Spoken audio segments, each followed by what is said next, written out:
하나님이 인간으로 오신 이유가 무엇인가 라고 하는 제목으로 하나님 말씀을 나누도록 하겠습니다. 톰 라이트라고 하는 신학자가 현대 교회를 진단하면서 기독교의 진리가 그저 삶에 유익을 주는 충고 정도로 받아들여지는 경향이 점점 더 거세지고 있다. 이렇게 진단을 하면서 기독교는 좋은 충고 정도가 아니라 좋은 소식이다. 이렇게 설파를 하면서 우리의 삶을, 우리의 인생을 완벽하게 뒤집을 수 있는 놀랍고도 복된 소식이다. 이렇게 강조했습니다. 저는 이 말에 전적으로 여러분 동의를 합니다.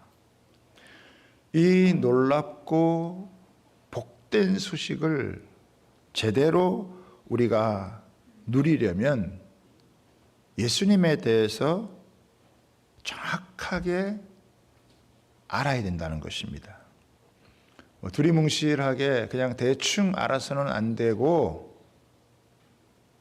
분명하고 정확하게 처음부터 끝까지 다 알아야 돼요.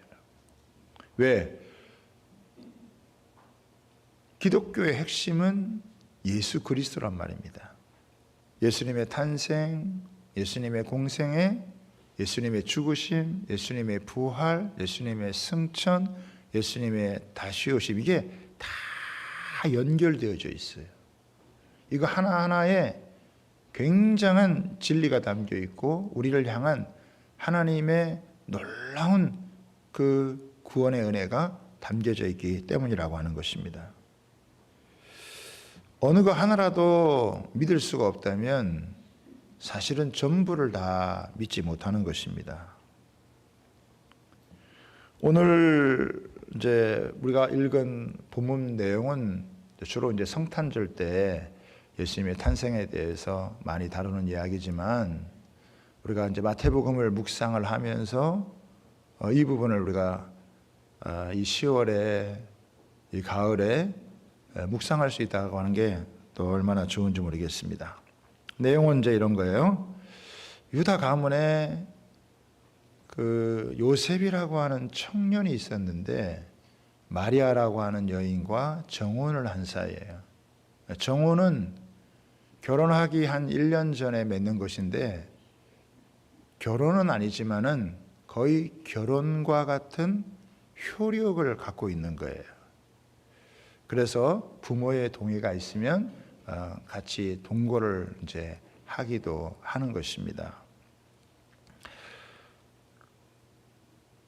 이제 결혼을 앞두고 있는 이 요셉이라고 하는 청년에게 약혼자, 이제 정혼자인 마리아가 어느 날 와가지고 자기한테 이야기를 하는 것입니다.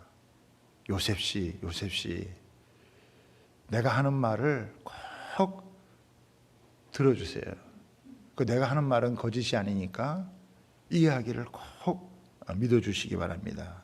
그냥 요셉이 뭐 얼마나 궁금하겠어요. 도대체 무슨 이야기인가 싶었는데 이 마리아가 이야기를 하는데 어느 날 갑자기 가브리엘이라고 하는 천사가 나타나서 자기에게 말을 하는 거예요. 마리아야, 무서워하지 말아라. 내가 하나님께 은혜를 입었느니라. 그래서 내가 잉태하여 아들을 낳을 것인데 그 이름을 예수라고 해라. 그가 큰 자가 되고 지극히 높으신 이의 아들이 되고 모든 나라와 만물을 다스리는 왕이 되어진다. 그렇게 이야기를 하는 거예요.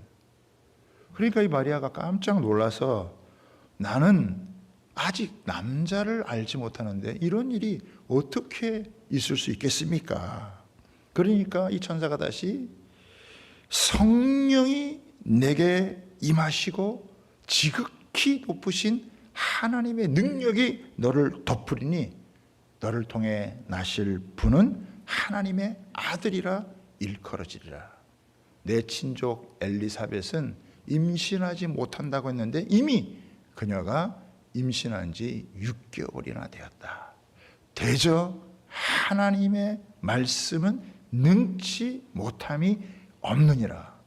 이렇게 천사가 이야기를 하자 마리아가 나는 주의 계집종이오니 주님의 말씀대로 이루어지이다 라고 내가 대답을 했어요. 그리고 진짜 얼마 있다가 내가 아이를 갖게 되고 임신을 하게 되어졌습니다. 이 얘기를 하는데 요셉이 이 말을 듣고 얼마나 여러분 충격을 받았을까요? 아마 다른 것은 다 받아들일 수 있고 다른 것은 다 믿을 수 있지만 자기의 정언녀 마리아가 지금 임신을 했다는, 성령을 통해 임신을 했다고 하는 그 이야기를 어떻게 받아들일 수 있고 어떻게 여러분 믿을 수가 있겠어요? 아마 뒤로 나가 자빠져서 기절하지 않은 게 아마 다행일 수도 있겠어요. 요셉은 아마 생각을 했던 것 같아요. 분명히 뭔가 마리아에게 문제가 생겼구나. 그래서 조용히 관계를 끊으려고 했습니다. 이 요셉은 의로운 사람이기 때문에, 하나님의 율법을 지키면서 살아가는 사람이기 때문에 남의 아이를 임신한 그런 자매를, 여자를 데리고 산다는 것을 용납할 수 없었고, 그렇다고 해서 이렇게 된 사실을 주변에다가 이거를 까발리고 알리면 그래도 한때는 정혼한 이 마리아인데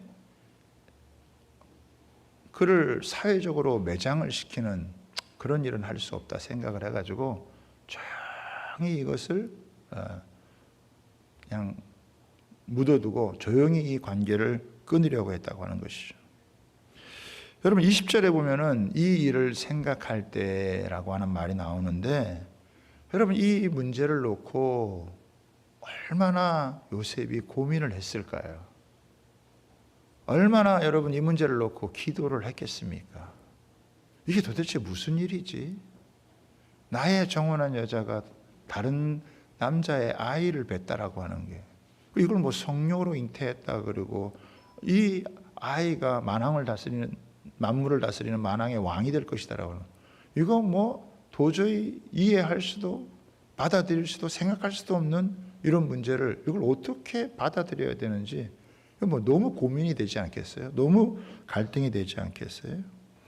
근데 이렇게 많은 생각을 하고 고민을 할 때 그때 주의 사자가 꿈에 나타나서 이야기를 합니다. 다윗의 자손 요셉아, 내 아내 마리아 데려오기를 무서워하지 말라. 그에게 잉태된 자는 성령으로 된 것이니 아들을 낳으리니 그 이름을 예수라 하라. 아마 이 꿈에서 이 이야기를 들으면서 마리아가 거짓말한 건 아니구나. 그런데 아마 이 말이 무슨 말인지 요셉이 이해가 안 됐을 거예요.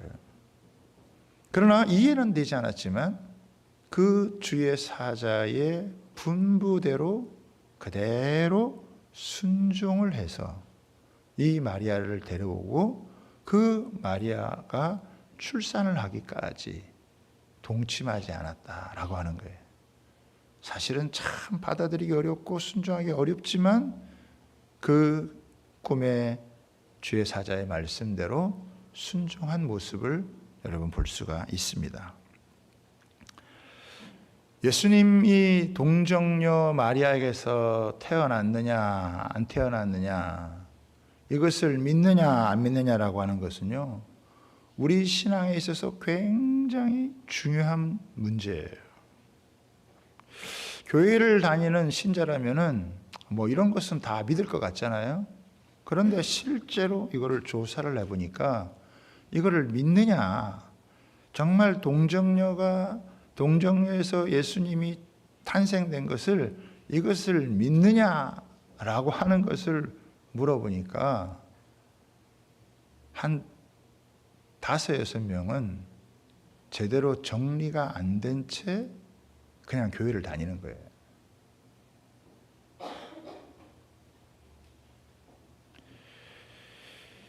신앙적인 입장에서는 뭐 교회 다니니까 내가 믿어야 되겠지 이렇게 하지만 이것이 진짜 역사적인 사실이었고 사건이었다, 실제로 일어난 일이다라고 하는 것을 받아들이는 데 있어서는 상당히 많은 사람들이 이거를 안 믿는 거예요. 이 부분이 분명하게 정립되지 않은 상태에서 신앙생활을 하다가 보니까 복음의 능력을 잘 경험하지 못하고 살아간다. 복음이 갖고 있는 이 어마어마한 능력을 제대로 잘 체험하지 못하고 여러분 살아가는 경우가 많다 이거예요. 여러분, 왜 동정녀 탄생을 제대로 믿지 않으면은 문제가 발생하느냐? 여러분, 저는 신앙생활에 치명적인 문제가 발생한다고 생각을 해요. 왜 그렇겠습니까? 예수님의 동정녀 탄생을 부인하게 되면요, 예수님이 우리를 위해서 속죄하러 오셨다라고 하는 것을 믿지를 못해요. 예수님이 우리를 위해서 굳이 이렇게 십자가에 죽으셨다라는 걸 받아들일 수가 없어요. 예수님이 사실은 부활하셨다고 하는 것도 믿기 어려운 것입니다. 하나를 안 믿으면요, 전부를 다 믿을 수가 없어요. 그러니까 신앙생활을 하면서 첫 단추를 제대로 딱 끼워야 된다 이거예요. 첫 단추가 잘못되어지면 어떻게 해요? 끝장나는 거예요. 잘못 가는 거예요. 여러분, 천지를 지으신 하나님, 천지를 창조하신 하나님, 무에서 유를 창조하신 전능하신 하나님께서 이 일을 못 하시겠어요? 아무것도 없는 가운데서 모든 것을 지으신 하나님께서 전능하신 하나님이니까 하나님만이 하실 수 있는 일을 여러분 하시는 거예요. 그러니까 이거를 제대로 여러분 우리가 알고 믿어야 된다라고 하는 것이죠. 사실 어떤 면에서는 예수님의 이런 동정녀 탄생이라고 하는 것은 그렇게 뭐 낭만적인 거나 아름다운 게 아니었습니다. 여러분, 예수님의 탄생이 미혼모의 사생아의 탄생이었다. 이것이 복음을 전하는데 유익이 될까요? 아니면 장애가 되어질까요? 누가 아버지도 알지 못하는 그 예수를 구세주라고 여러분 믿는다고 하는 게 그 쉬운 일이 아닌 거예요. 여러분, 이 마태복음은 주로 대상이 있어요. 마가복음이 제일 먼저 쓰여졌지만은 마가복음보다도 마태복음이 제일 앞에 이렇게 기록이 된 것은, 이렇게 편집이 되어진 것은, 이것은 구약과 가장 연관성이 있기 때문이고 그 대상이 주로 유대인들이란 말이에요. 그 유대인들에게 그 아버지가 누군지 모르는 그 미혼모에게서 구세주가 탄생했다. 이거는요, 절대적으로 복음을 전하는데 장애가 될 수 있는, 방해가 될 수 있는, 아마 가장 큰 걸림돌이 될 수 있는 그런 문제였다고 하는 것이죠. 그럼에도 불구하고 이 마태는요, 정면 승부를 거는 거예요. 왜? 예수님을 처음부터 제대로 알지 못하면 예수님을 온전하게 믿을 수가 없다라고 하는 것이죠. 예수님은 미혼모의 사생아인가, 아니면 초자연적으로 여자의 몸을 빌려서 우리에게 다가오신 하나님의 아들인가, 이걸 처음부터 분명하게 해야 되지, 그저 뭐 좋은 얘기로 가문이설 하듯이 해가지고 이렇게 해서 될 일이 아니다라고 하는 것이죠. 처음부터 인간의 구원을 위한 하나님의 전적인 개입, 초자연적인 개입과 능력을 인정하지 않고 그저 인간의 머리로서 이해할 수 있는 수준을 가지고 여러분 말을 한다고 한다면, 이 복음을 전한다고 한다면 그거 진짜 기독교가 아니다 이거예요. 그리고 참된 기독교인을 만들 수도 없다라고 하는 것이죠. 그렇기 때문에 인간의 머리로 이해하기가 너무 사실은 쉽지 않지만 이 부분을 정확하게 알아야 되기 때문에 그 유대인들을 향하여서도 이 마태가 아주 정면 승부를 걸듯이 이 부분을 탁 들고 나오는 것입니다. 초반부에 이 부분을 여러분 아마 어지간한 사람들 같으면 이걸 탁 덮어버릴 수도 여러분 있을지도 모르겠어요. 유대인들 같으면. 그런데 이제 우리가 생각해 봐야 된단 말이에요. 왜 하나님께서 이런 특별한 임신과 출산의 방식으로 예수님을 이 땅에 보내셨는가라고 하는 것입니다. 왜 하나님은 인간의 몸을 입으시고 이 세상에 오셨는가? 이거를 살펴보는 거예요. 오늘 마태는요, 여기에 이 기독교의 핵심적인 진리인 두 가지를 우리에게 알려주고 여러분 있다라고 하는 것입니다. 자, 첫 번째가 뭐냐? 첫 번째는 우리를 죄에서 구원하기 위해서 하나님의 아들이 하나님이 인간의 몸을 입고 오셨다라고 하는 것입니다. 자, 21절 보세요. 자, 함께 읽어보겠습니다. 시작. 아들을 낳으리니 이름을 예수라 하라. 이는 그가 자기 백성을 그들의 죄에서 구원할 자이심이라. 그러니까 예수라는 말은 여호수아라고 하는 말과 똑같아요. 우리가 그동안 여호수아를 묵상했잖아요. 여호수아는 어떻게 해요? 대적들을 물리치고 땅을 차지하게 하는 거예요. 그러니까 예수님이 누구냐? 구원자다라고 하는 거예요. 그럼 이제 구원이라는 말이 무슨 말이냐? 구원이라는 것은 위기에서 건져주는 거예요. 뭐 어느 집이 불이 났는데 그 속에 사람이 다쳐가지고 가만 놔두면 죽을 것 같은데 그 사람을 건져내는 게 이게 구원이란 말이에요. 물에 빠져 죽는 사람 물에서 이렇게 건져내는 게 구원이란 말이에요. 질병에 걸려가지고 죽을 사람을 그걸 고쳐가지고 살려주는 게 그게 구원이란 말이에요. 그러니까 이런 말들이 구원이라고 하는 것은 이렇게 죽음의 자리, 멸망의 자리에 있는 것을 건져주고 살려주는 게 이게 구원이란 말이에요. 자, 그런데 예수님이 오신 것은 그런 어떤 화재에서 또 홍수에서 질병에서 건져주는 이런 정도가 아니라 인간에게 있어서 가장 근본적인 이 문제에서 사람을 건져주기 위해서다는 거예요. 그게 뭐냐? 바로 죄라고 하는 것이죠. 그러면 인간에게 있어서 가장 중요한 문제가 뭐냐? 그게 바로 죄의 문제라고 하는 거예요. 이 죄의 문제라고 하는 것이 인간에게는 가장 심각한 문제다라고 하는 거예요. 하나님을 떠난 인간은 모두가 다 죄에 빠져 있습니다. 죄의 지배를 받고 있어요. 이 세상 어느 누구도 하나님 보시기에 의인이 없어요. 모두가 다 죄 가운데 있고 또 하나님 보시기에는 선한 것이 아무것도 없어요. 인류의 모든 사람은 다 죄 때문에 죽어 있다라고 하는 것이죠. 죄 때문에 죽어 있다라고 하는 것은 뭐냐면 하나님과의 관계에 있어서 죽어 있다라고 하는 것입니다. 육적으로는 살아있는데 영적으로는 죽었다라고 하는 거예요. 하나님께서 이 세상의 모든 걸 다 창조하시고 그리고 우리를 위해서 모든 좋은 것을 다 주셨는데 그 하나님과의 관계가 깨져가지고 하나님으로부터 오는 모든 은혜와 축복을 여러분 잃어버리고 살아가게 되어졌다라고 하는 것이죠. 하나님의 사랑을 잃어버리고 신성한 능력을 상실하고 살아가는 인간은 불행할 수밖에 없다. 이게. 죄의 삭은 사망인데 사망에 이르기 전에 인간은 엄청난 고통을 겪으면서 무서운 심판 가운데 살아간다. 하나님의 진노로 인해서 죽는다고 해결되지 않고 죽은 이후에도 영원히 심판받는 그런 존재.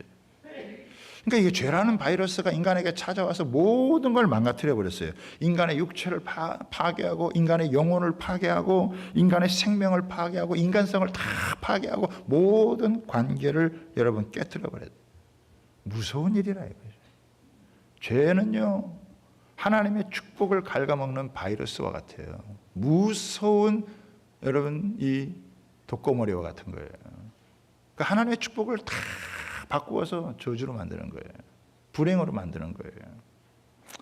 여러분 우리는 이 세상을 살아가면서 지금 이 세상에 얼마나 죄가 무섭게 역사하고 있다는 걸 우리는 매일매일 여러분 보고 있죠. 이 세상은요, 온통 죄덩어리예요. 교묘한 음모가 자행되어져 있고, 더럽고 추한 음란이 판을 치고 있고, 무서운 살인들이 벌어지고 있습니다, 여러분. 세상 곳곳에요. 우리가 다 알지 못해서 그렇지 무서운 일들이 여러분 지금 계속해서 벌어지고 있어요. 인간은 스스로 이것을 고칠 수 있는 능력이 없습니다. 문제는 하나님을 떠나서 죄로 말미암아 진노 가운데 살다가 죽어서 영원한 심판을 받아도 그것이 뭔지를 잘 인식하지 못하고 살아가는 영적인 무지함 가운데 인간이 여러분 살아가고 있다라고 하는 거예요. 여러분, 죄가 역사하면은 아무리 하나님이 큰 은혜를 주고 큰 축복을 줘도 그게 다 무용지물이 되는 거예요. 이 죄가 역사하면은 그 죄로 말미암아 하나님 주신 모든 은혜와 축복 그거를요 싸그리 빨아먹어 버려요. 모든 게 다 무용지물이 돼 버린다는 거예요. 하나님이 인간을 구원하시기 위해서는 반드시 인간의 이 죄의 문제, 이 본질적인 문제, 이거를 반드시 해결을 하셔야 된다고 하는 거예요. 근데 이거를 하려면은 죄 없는 인간이 있어야 된단 말이에요. 근데 이 세상에 죄 없는 인간이 있나요? 이 세상에는 죄 없는 인간이 없어요. 죄 없는 사람이 없어요. 모두가 다 여러분 죄가 있는 거예요. 그래서 죄 없는 인간으로 이 세상에 여러분 오신 거예요. 그래서 성경에서 지금 이 마태복음은 족보를 다루고 있잖아요. 그 족보를 쭉 다루면서 이 족보의 여러분 특징이 뭐예요? 낳고 다 낳고 낳았다는 거 아니에요. 자, 그런데 딱 한 군데 특이한 게 발견되어집니다. 16절을 한번 보세요. 16절을 한번 보면은 뭐라고 되어 있느냐? 야곱은 마리아의 남편 요셉을 낳았으니 마리아에게서 그리스도라 칭하는 예수가 나시니라. 이렇게 기록되어 있다. 위에서 기록된 패턴하고는 완전히 다른 패턴이에요. 위에서 기록된 패턴대로 한다면 어떻게 돼야 돼요? 야곱은 마리아의 남편 요셉을 낳았고 요셉이 모셉이 예수님을 낳았다. 이렇게 나와야 되겠죠. 그런데 어떻게 해요? 요셉이 등장하지 않고 마리아가 낳았다. 그러니까 요셉은 예수님의 탄생에 대해서 전혀 어느 곳에서도 개입을 하지 않았어요. 성경은 예수님의 탄생을 얘기하면서 요셉을 언급한 적이 여러 번 없습니다. 마리아에게서 그리스도라 칭하는 예수가 나시니라. 그러니까 이것은 뭘 의미하냐? 자연 법칙이 아니라 성령을 통해서 특별하게 여러분 탄생이 되었다. 왜? 모든 자연 법칙 가운데 태어나는 인간은 다 죄 가운데 거하게 되기 때문에 아담의 원죄 가운데 다 영향을 받아서 죄에 오염되고 죄의 지배를 받아서 그렇게 태어나기 때문에, 그렇기 때문에 이 자연 법칙을 탁 뛰어넘어서 하나님의 특별한 섭리 가운데 성령을 통해서 예수님이 잉태가 되어지는 거예요. 그래서 뭐가 되는 거죠? 죄 없으신 예수님이 이 땅에 오시는 거예요. 죄가 없는 완전한 인간이래야 죄 있는 인간의 죄를 용서할 수 있고 그 죄를 해결할 수 있기 때문이에요. 구약에서도 죄를 해결하려고 하는 노력이 있었죠. 그래서 짐승을 잡아가지고 사람이 죄를 지면 대신 짐승을 잡아 죽였다. 근데 사람 목숨하고 짐승의 목숨하고 바꿀 수가 없어요. 그래서 사람이 죄를 지을 때마다 계속 짐승을 잡아서 죽였단 말이에요. 그렇게 아무리 죽여도 계속 죽여야 돼요. 해결이 안 돼. 그래서 인간의 죄를 대신하기 위해서는 죄 없는 인간이 와야 되는데 죄 없는 인간이 딱 한 번 올 수 있는데 그게 바로 예수님이 동정녀를 통해서 오신 거죠. 왜? 인간의 죄를 해결하기 위해서라고 하는 것이. 여러분, 인간이 스스로 이 문제를 해결할 수 있습니까? 죄인인 인간이 다른 사람의 여러분 문제를, 다른 사람이 갖고 있는 인생의 문제를, 자기도 죄인인데 다른 사람의 죄인된 다른 사람은 어떻게 문제를 해결해 줄 수 있겠어요? 아무것도 해결해 줄 수가 없단 말이에요. 그래서 하나님이 친히 인간으로 오시되 죄 없는 인간으로 오셔서 그 죄의 문제를 해결해 주기 위해서 바로 이런 하나님의 비상한 방법을 통해서 오시는 거죠. 그렇기 때문에 예수님을 우리가 어떻게 부르냐? 예수님은 완전한 하나님이신과 동시에 완전한 인간이시다. 예수님이 여러분 완전한 하나님이시기만 하면은 아마 인생의 고통이나 죽음을 이해할 수 없었을 것이고, 예수님이 완전한 인간이기만 했다고 한다면 인간의 죽음을 정복할 수 없었을 거란 말이죠. 그러니까 구원자가 되려면 조건을 갖춰야 돼요. 그것은 완전한 하나님이면서 완전한 여러분 인간이어야 된다는 거예요. 그 완전한 인간의 모습을 보시기 위해서 전능하신 하나님께서 이런 놀라운 방법을 통해서 여러분 땅에 오시는 거예요. 하나님이 어떤 분이시냐? 하나님이 얼마나 크시느냐? 하나님은 더 커질 수 없을 만큼 크신 분이에요. 그런데 더 작아질 수 없을 만큼 작아지신 분이 바로 예수님이시다. 이거는요, 기독교에 있어서 가장 신비롭고 가장 놀라운 기적이에요. 예수님의 부활이 엄청난 기적이지만 어쩌면 이 기적보다 더 놀라운 기적이 뭐냐? 예수님이 인간의 몸을 입기 위해서 인간의 몸에 작은 여러분 이런 세포로 들어오셨다라고 하는 것이. 인간이 아니고서는 인간의 문제를 이해할 수 없고, 하나님이 아니시고는 인간의 문제를 해결할 수가 없어요. 그렇기 때문에 완전하신 하나님이시면서 완전한 인간으로 오셔서 가장 중요한 인간을 망가뜨리는, 인간을 병들게 하는, 인간을 죽음에 이르게 하고 심판에 이르게 하는 바로 이 죄의 문제. 그러니까 우리가 생각하고 있는 이 겉으로 드러나는 이 모습보다 훨씬 더 깊이 감추어져 있는 이 무서운 이거를 어떻게 해요? 제거한다라고 하는 거죠. 우리의 인간이 갖고 있는 가장 이 하나님 주신 모든 축복을 앗아가는 무용지물로 만드는 바로 이 죄의 문제. 이거를 근본적으로 이거를 해결해서 인간으로 하여금 하나님이 주시는 은혜와 축복을 다시금 제대로 누릴 수 있도록 만들기 위해서 예수님이 오신 거다라고 하는 것이죠.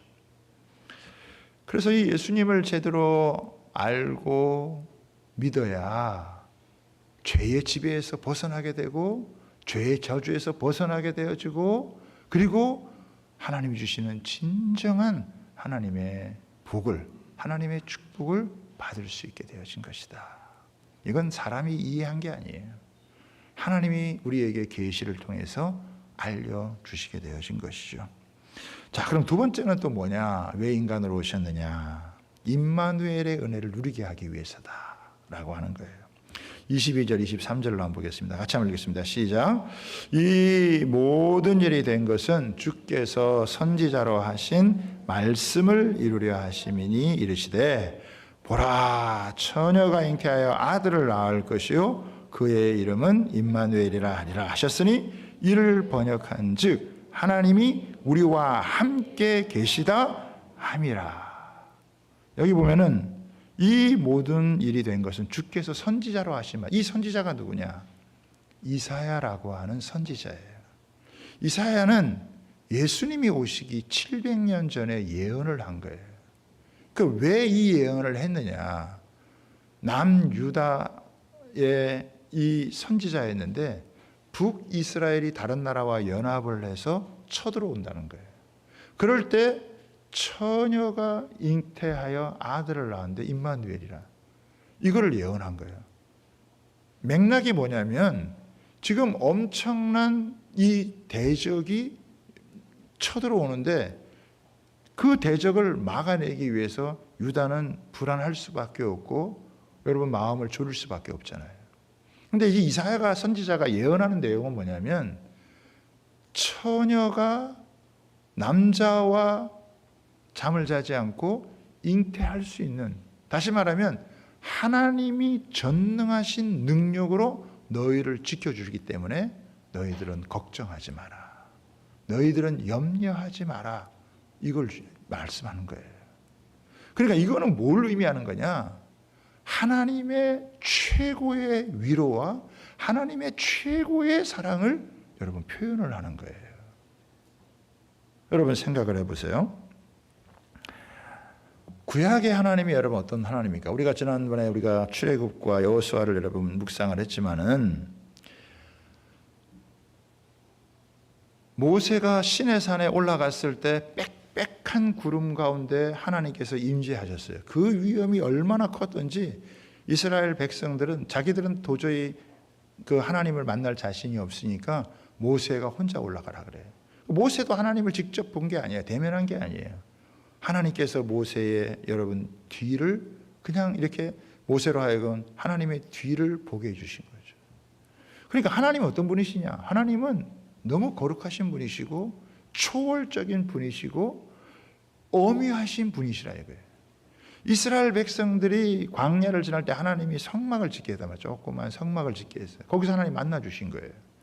성소가 있고 지성소가 있는데 성소는 누구나 들어가서 기도할 수 있지만 지성소는 대제사장이 1년에 딱 한 번 들어가야 돼요. 욤 키푸르라 그러는데 우리 지금 10월 오늘이 2일이잖아요. 10월 5일이 지금 이스라엘은 욤 키푸르의 날이에요. 대속죄일의 날. 그래서 대제사장이 가서 제사를 지내면 그 이스라엘 전체의 죄가 다 용서가 되어지는 거예요. 그러니까 이 제사장이 만약에 들어갔다가 죄가 있는 상태에서 잘못 제사를 드리면 거기서 그냥 즉사를 해버려요. 그래서 들어갈 때 어떻게 하느냐? 이 허리에다가 밧줄을 매가지고 방울을 달아가지고 들여보낸다 이거예요.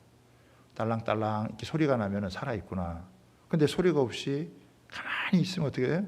그러면 사람이 움직이지 않는 거예요. 그러면 어떻게 해요? 밧줄을 잡아 당겨요. 잘못하면 죽으니까. 그러니까 구약의 하나님을 보면요, 그분은 거룩하신 분이요, 엄위하신 분이요, 그분은 감히 사람이 가까이서 접근하기 어려운 하나님이시다. 사람이 그 죄를 지면 3, 4대까지 여러분 하나님께서 징벌을 하시게 되어지는. 그러니 어떻게 보면은 이 하나님이 좀 무서운 분이시고 엄위하신 분이시고 좀 멀리 느껴지는 하나님이란 말이에요. 하나님이 자신들을 구원해 주시고 자신들에게 이런 모든 것들을 베풀어 주시면 항상 하나님을 생각하면 긴장을 해야 되고 두려워해야 되고 좀 무서워하는 그런 마음이 여러분 없을 수가 없는, 그리고 저 멀리 계시는 그런 하나님이란 말이에요. 그런데 이 동정녀 탄생을 통해서 오신 그 예수님, 그 하나님은 어떤 하나님이에요? 그 하나님은 멀리 계신 하나님이 아니에요. 그 하나님은 너무나 가까이 계신, 만질 수 있고 볼 수 있고 들을 수 있고 느낄 수 있고 체험할 수 있는. 여러분 예수님을 생각해 보세요. 예수님께서 공생애를 시작하시면서 사람들을 찾아다니시잖아요. 예수님이 하시는 걸 똑똑히 다 보는 거예요. 예수님이 사람들의 병을 고쳐주시는 거, 예수님이 말씀을 가르쳐 주시는 거, 예수님이 기적을 행하시는 거, 제자들이 다 그걸 어떻게 해요? 똑똑히 보는 거예요. 예수님도 주무시고, 예수님도 속이 더부룩할 때가 있었을 것이고, 예수님도 머리가 띵할 때가 있었을 것이고, 예수님은 이 땅에 오셔서 사시는 동안에 인간이 겪을 수 있는 모든 걸 다 겪으신 분이에요. 배신이 뭔지 알아요. 몸이 아픈 게 뭔지를 알아요. 사랑이 식어지는 게 뭔지를 아세요. 인간관계가 깨어지는 게 뭔지를 아시고, 사람이 겪을 수 있는 모든 것을 다 겪으신 주님이시기 때문에 사람의 문제를 이해하신단 말이에요. 우리와 공감을 하시는 거예요. 사람이 대화가 되려면 어떻게 돼요? 공감이 돼야 되잖아요. 멀리 초월적으로 계시는 하나님하고는 어떻게 이렇게 기도를 통해서 하긴 하지만 이게 그 친밀함을 느끼기가 어렵다는 거예요. 만약에 동정녀 탄생을 통해서 인간으로 오신 예수님을 알지 못하면 우리는 하나님을 믿어서 좋긴 할 텐데 아마 우리하고는 별 이렇게 가까이 하기에는 너무나 먼 당신처럼 멀찍이만 느려질 거란 말이에요. 그런데 이 예수님을 통해서 어떻게 해요? 아니다. 하나님이 얼마나 너희를 사랑하시는지, 얼마나 가까이에서 친밀하게 느낄 수 있는, 만질 수 있고 볼 수 있고 느낄 수 있는 하나님의 초자연적인 개입을 통해서 하나님이 얼마나 우리 곁에 가까이 있는지, 심지어는 우리가 하나님의 성전이 되어져서 우리 안에 들어오시고 우리 손끝에 계시고 우리 발끝에 계시고 모든 곳에 우리 하나님이 우리와 함께 하고 계신다라고 하는 것을 아주 절감할 수 있는 게 누구 때문이냐? 바로 동정녀 탄생을 통해 인간으로 오신 하나님 때문에 그게 가능하다라고 하는 거예요. 여러분, 지금도 하나님 믿는 사람들이 많죠. 하나님 믿는 사람들이 많은데 동정녀 탄생을 통해서 완전한 인간으로 이 땅에 오신 하나님, 그 예수님을 알지 못하면 그 사람들이 믿는 하나님은요, 막연한 거예요. 우리 기독교는 하나님이 막연하지 않아요. 예수님이 하나님, 우리가 믿는 하나님 막연하지가 않아요. 그분이 우리의 친구가 되어주시고 내 고민을 아시고 내 슬픔을 아시고 위로하시고, 그 예수님의 이름을 부를 때마다 죄는 사라지고 죄의 세력에서 벗어나게 하시고 하나님이 무한한 힘과 능력을 주시고 말할 수 없는 위로를 허락해 주시는 것을 경험할 수 있게 됩니다. 그러니까 이제는 구약 시대하고는요, 완전히 새로운 세상이 활짝 열린 거예요. 왜? 임마누엘의 하나님이시니까. 지금 하나님이 우리 가까이에서, 너무나 가까이에서 우리와 함께하고 계시니. 여러분, 오늘 93장 찬양 불렀잖아요. 다시 한번 보세요, 여러분. 여러분, 93장 찬양 부르셨잖아요. 예수는 나의 힘이요 내 생명 되시니 구주 예수 떠나 살면 죄 중에 빠지리. 눈물이 앞을 가리고 내 마음에 근심 쌓일 때. 여러분, 살아가면서 어떤 때는 눈물이 앞을 가리고 내 마음에 근심이 꽉 쌓여서 나를 지치게 하고 피곤하게 하고 때로는 살림조차 없게 할 때가 얼마나 많이 있어요. 그런데 그런 우리를 향해서 위로하시고 힘을 주시는 분이 누구냐? 바로 예수님이시다. 너무 놀라워.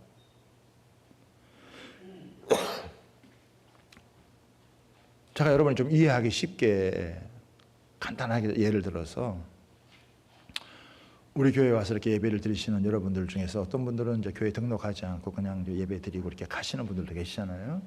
예배 드리면서 뭐 참 좋다 이렇게 생각할 수 있죠. 그러나 저랑 관계에 있어서는 어떻게 해요? 그냥 먼 당신이에요. 그냥 설교하는 목사예요. 그런데 이제 교회에 등록을 하고 신방을 가고 가서 말씀을 나누고 은혜를 나누고 그러다 보면은 너무 가까이에서 느껴질 수 있는, 이게 먼 당신이 아니라 우리 목사님 참 이런 성격을 갖고 있네, 이런 특징을 갖고 있네, 이걸 느끼는 거죠.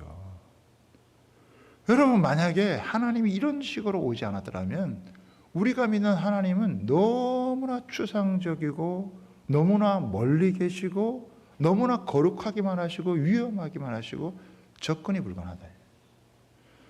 그런데 예수님을 통해서 그분이 나의 친구가 되어주시고 그분이 나의 목자가 되어주시고 그분이 내 슬픔을 아시고 내 고통을 아시고 인생의 문제를 아시고, 그리고 그 문제에서 벗어나서 우리로 하여금 다시금 새 피조물이 되어져서 새롭게 살아갈 수 있는 그 힘과 능력을, 지혜를, 권세를, 이거를 가장 가까이에서 이걸 우리에게 준다는 거죠. 이게 임마누엘의 은혜예요, 여러분.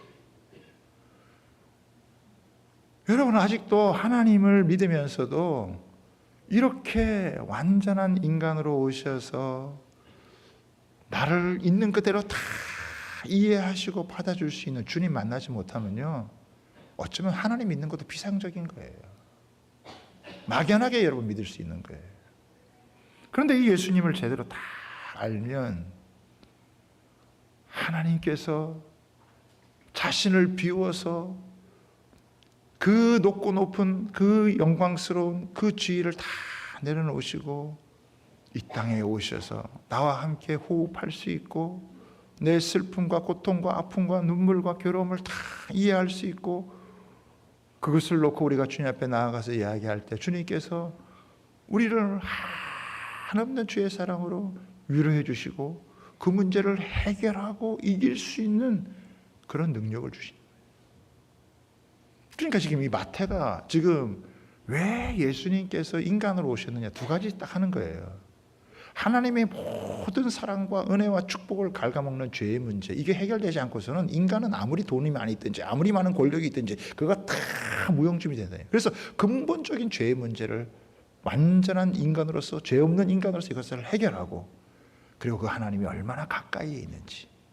여러분, 죄가 해결되어지고 하나님이 나와 가까이 계시고 지금 그 하나님이 내 곁에 계시고 내 안에 계시고 내 곁에 계시고 내가 여러분 살아가는 삶의 현장에 주님이 함께 하신다면 그 사람의 인생이 어떻게 여러분 승리하지 않을 수 있겠어요? 인생의 대반전이 일어나는 거예요. 사실 고통스럽고 어렵고 힘든 그때가요, 하나님의 더 큰 사랑과 위로를 경험하는 축복의 기회가 되어지는 거예요. 인생의 위대한 반전이요, 여기에서 일어나는 거예요. 할렐루야입니까? 어쩌면 가장 복음을 가로막을 수 있는 이게요, 가장 놀랍게 복음의 능력이 무엇인지를 갖다가 우리에게 보여주는 여러분 축복이라고 하는 거예요. 그러니까 이런 교리들은요, 선명하게, 이거는 분명하게 갖고 있어야 되는 거예요. 딱 정립을 해야 된다는 거예요. 모정쩡하게 이게 믿는 건지 안 믿는 건지 이게 뭔지를 모르고 그냥 막연하게 신앙생활하고 그게 아니라 이거예요. 마태는요, 세리 아니었습니까? 인생의 혁명을 경험한 사람이에요. 돈에 사로잡혀 살던 사람이 돈을 버리고 주님에게 붙들려서 인생의 혁명을 경험하고 살아간 사람이에요. 왜? 죄의 지배에서 벗어나고 하나님의 진짜 축복을 받게 하는, 그리고 그 하나님이 자기와 함께 그 하나님을 전해주고 싶은 이 마음에 유대인들에게 이것을 똑똑히 하려고 여러분 전해준 거예요. 여러분, 우리 기독교는요, 예수교예요. 기독교예요. 그야말로 하나님을 믿되 그 하나님이 어떤 분이신지 알려주는 분이 예수님이고, 예수님을 모르면 하나님이 누군지를 모르는 거예요.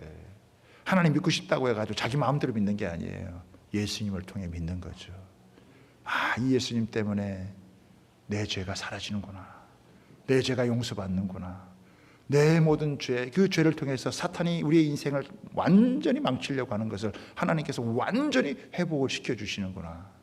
어디를 가든지 무엇을 하든지 때마다 일마다 하나님이 가장 가까이에서, 내가 일할 때이든지 내가 쉴 때이든지 내가 잠을 잘 때이든지 한국에 있든지 미국에 있든지 이스라엘에 있든지 어느 곳에 있든지 간에 임마누엘로 함께 하시는 그 주님.